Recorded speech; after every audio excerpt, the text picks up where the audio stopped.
uma antologia de leituras das palavras de Deus Todo-Poderoso.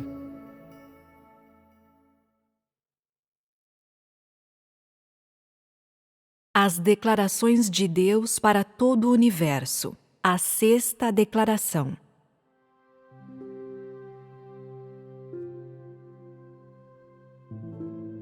Em assuntos atinentes ao espírito, você deve ter fina sensibilidade. Às minhas palavras, você deve ser cuidadosamente atento. Você deve almejar o estado em que vê meu espírito e meu eu carnal, minhas palavras e meu eu carnal, como um todo indivisível, de modo que toda a humanidade seja capaz de me satisfazer na minha presença.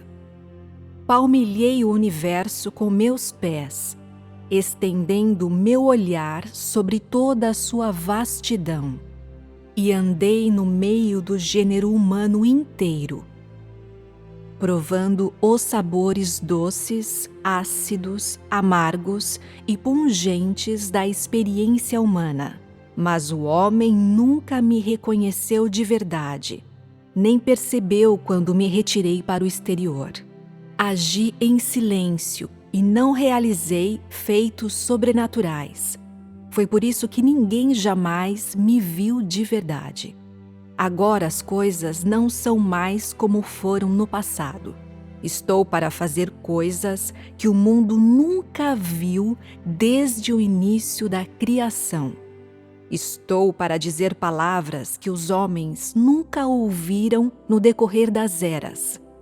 Porque eu peço que toda a humanidade venha a me conhecer na carne.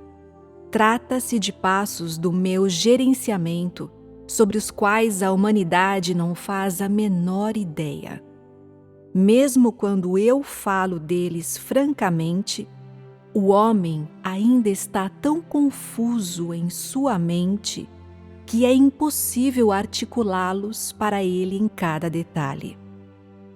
Nisso consiste a baixeza abjeta do homem, não é mesmo? Precisamente isso eu quero remediar nele, não é? Em todos esses anos, eu não operei coisa nenhuma no homem.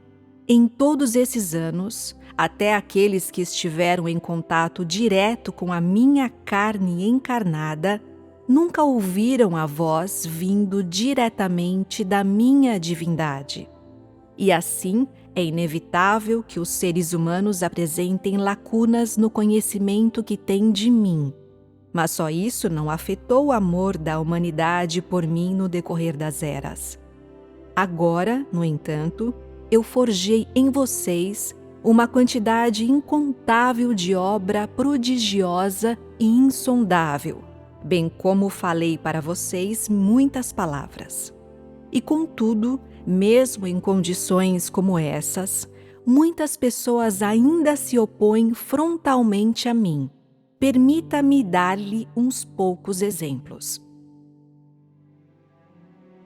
Diariamente, você ora a um Deus vago, tentando captar minhas intenções, ter a sensação de vida.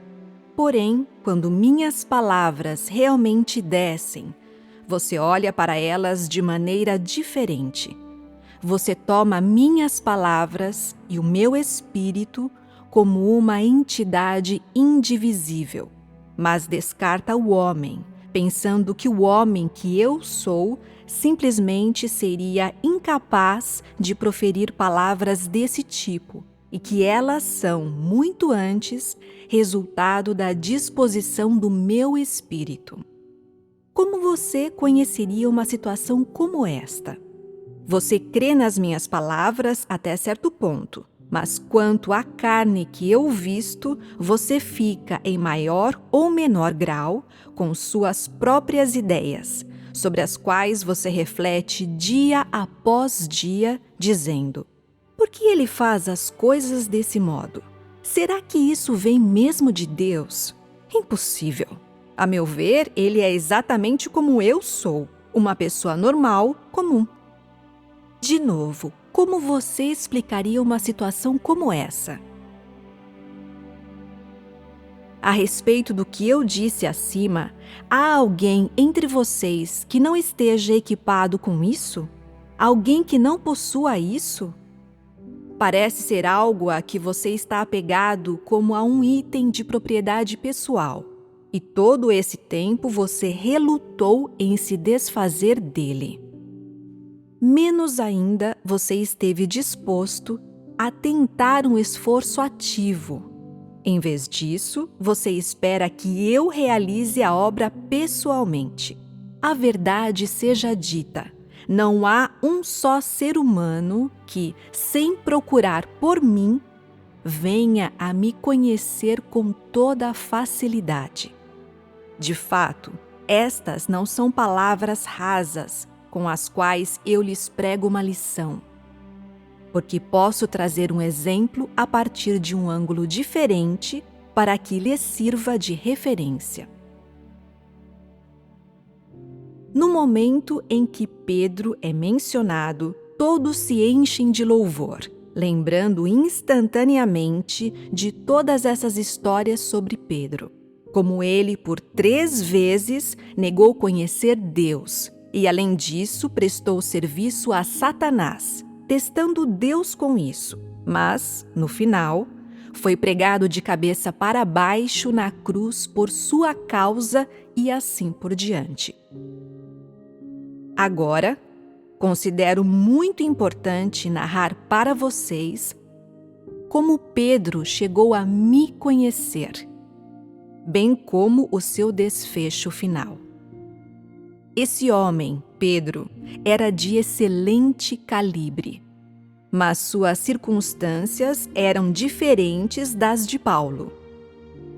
Seus pais me perseguiram. Eles pertenceram a demônios possuídos por Satanás. E por essa razão, não se pode dizer que eles transmitiram o caminho a Pedro. Pedro era perspicaz, dotado de inteligência inata, bem tratado desde a infância por seus pais. Depois de crescido, todavia, ele se tornou inimigo deles, porque sempre procurou me conhecer, e isso o levou a voltar as costas para seus pais. Foi por isso que, em primeiro lugar, ele creu que os céus e a terra e todas as coisas estão nas mãos do Todo-Poderoso e que todas as coisas positivas se originam de Deus e vêm diretamente dele, sem passar por nenhum processamento de Satanás. O exemplo oposto dado por seus pais lhe serviu de contraste e o capacitou ainda mais para prontamente reconhecer meu amor e minha misericórdia, inflamando nele, desse modo, uma paixão ainda maior por me buscar.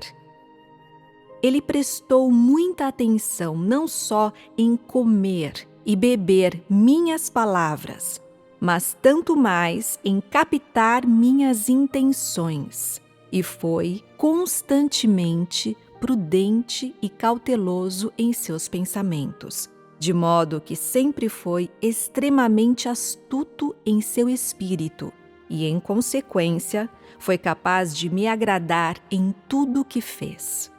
Na vida comum, ele deu muita atenção a integrar as lições daqueles que falharam no passado, de modo a incitar-se a um esforço maior, profundamente temeroso de que pudesse cair nas malhas do fracasso.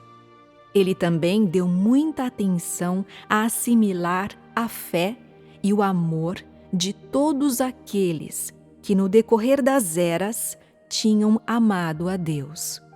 Desse modo, não só nos aspectos negativos, mas, o que é bem mais importante, também nos aspectos positivos, ele acelerou o progresso do seu crescimento, até que se tornou, na minha presença, o único ser humano que me conheceu da melhor forma. Por essa razão, não é difícil imaginar como ele pôde confiar tudo o que tinha às minhas mãos, não mais sendo seu próprio senhor, nem mesmo ao comer, vestir-se, dormir ou onde estivesse, mas fez de satisfazer-me em todas as coisas o fundamento sobre o qual ele gozou da minha recompensa.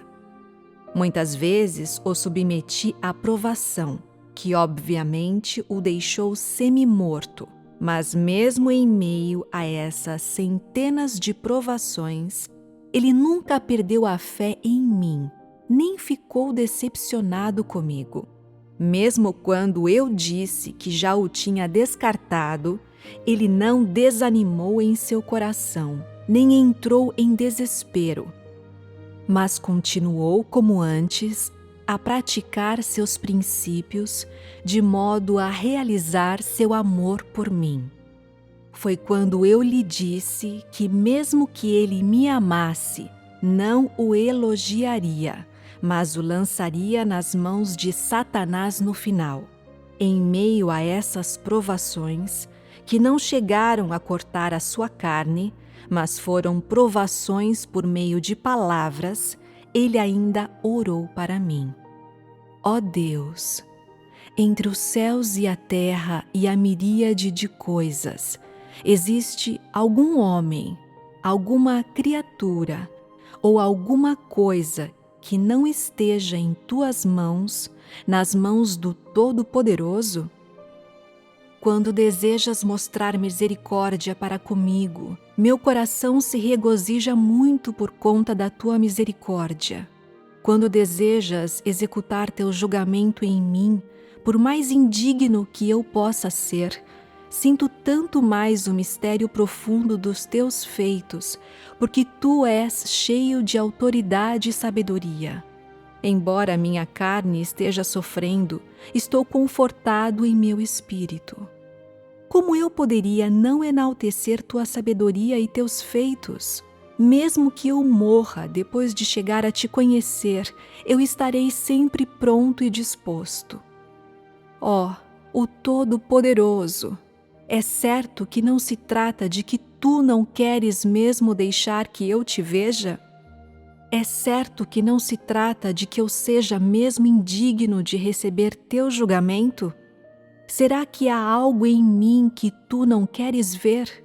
Em meio a esses tipos de provações, mesmo não sendo capaz de captar minhas intenções de modo preciso, é evidente que Pedro considerou como uma questão de orgulho e glória pessoal ser usado por mim, fosse apenas para receber meu julgamento, de modo que a humanidade possa ver minha majestade e ira. E de modo nenhum ficou desanimado por ter sido submetido à provação. Por causa de sua lealdade na minha presença e por causa das minhas bênçãos sobre ele, ele se tornou exemplo e modelo para o gênero humano por milhares de anos. Não é esse precisamente o exemplo que vocês devem seguir? Neste momento, vocês deveriam pensar muito e tentar descobrir por que fiz um relato tão extenso a respeito de Pedro. Isso deve servir-lhes como código de conduta. Mesmo que haja bem poucas pessoas que me conhecem, não será por isso que descarreguei minha cólera na humanidade, pois os seres humanos têm tantas deficiências que é difícil para eles atingir o nível que eu peço. E assim tenho sido leniente com a humanidade por milhares de anos, todo o tempo até o dia de hoje. Porém, espero que vocês não estejam demasiado propensos a ser indulgentes consigo mesmos por causa da minha leniência.